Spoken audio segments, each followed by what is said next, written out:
Well, hey there, Calvary. I just got home from church this morning, and I thought, like we've been doing the past couple weeks, we would take just a moment and dive in a little bit deeper to one of the things we were talking about. So, if you remember this morning, we looked through Luke 1 and we kind of saw these four unshakable realities: the reality of God, of Jesus, of salvation, and of faith.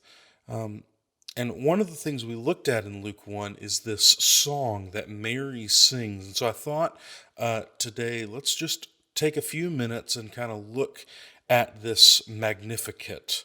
The Magnificat, it's just a Latin word. It's from the first word in the song in Latin to magnify. That's why it's called that. It's not a special word. It's just Latin. Um, and for a long time, probably for far too long, I deeply misunderstood uh, Mary's carol here. I almost took it as to be kind of a personal journal from a young peasant girl. After all, I thought Mary must have understood so little this early in the story, right? She only was just told that Jesus was coming at all. I'm finally starting to realize, though, that Luke doesn't intend for Mary's poetic words to just be an aside.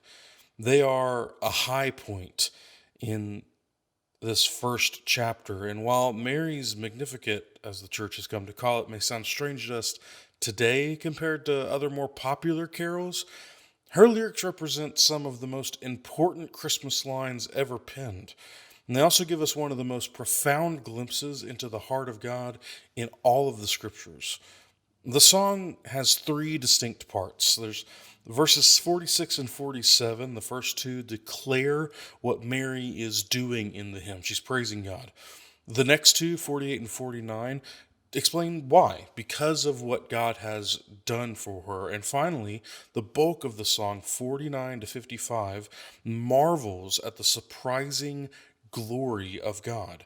Significant not only to her at this first Christmas, but for all of his people for all time. That final section, which by the way is unusually God centered. We talked about this morning about how often Luke points our attention back to God in the first two chapters of his gospel. But here in these last six verses of Mary's song, every verb's subject is God. That's very rare. It's unusually God centered. But this last section is the heart and essence of Mary's entire hymn. It's a remarkable celebration of God and his ways, so counter to our natural expectations. Mary celebrates the kind of God that God is. He's different than us. He shatters our expectations and normal thinking about what we think God should be like as he shows his strength, not by recruiting the strong, but by rescuing the weak. When Mary gives the reason for her praise, it's curiously general. This is emphatically not a personal journal entry, but the song is designed for all the people of God in all places for all generations to come. And it's not just deeply insightful about what God is doing at the first Christmas, but as a penetrating summary of the entire Bible. See, Mary is a skilled theologian. She is incredibly well versed in scriptures. Mary holds up the heart of God's holiness. Holy is his name in verse 49, that he is in himself of an order altogether different and greater than all of his creatures.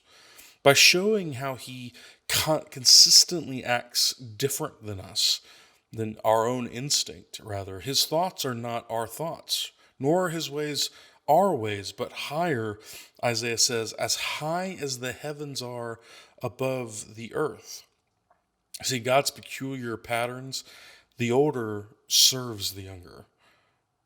This God rallies the weak, not the strong. He chooses what is foolish in the world to shame the wise. He chooses what is weak in the world to shame the strong. He chooses what is low and despised in the world, even things that are not, like a forgotten town called Nazareth and a virgin girl, unmarried, carrying a child conceived without a human father. He uses those things that aren't to bring to nothing the things that are, 1 Corinthians 1 tells us.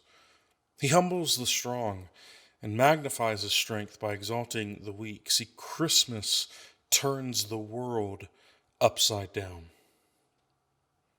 We would do well this Christmas, and really any time of the year, to listen carefully to Mary's strange song.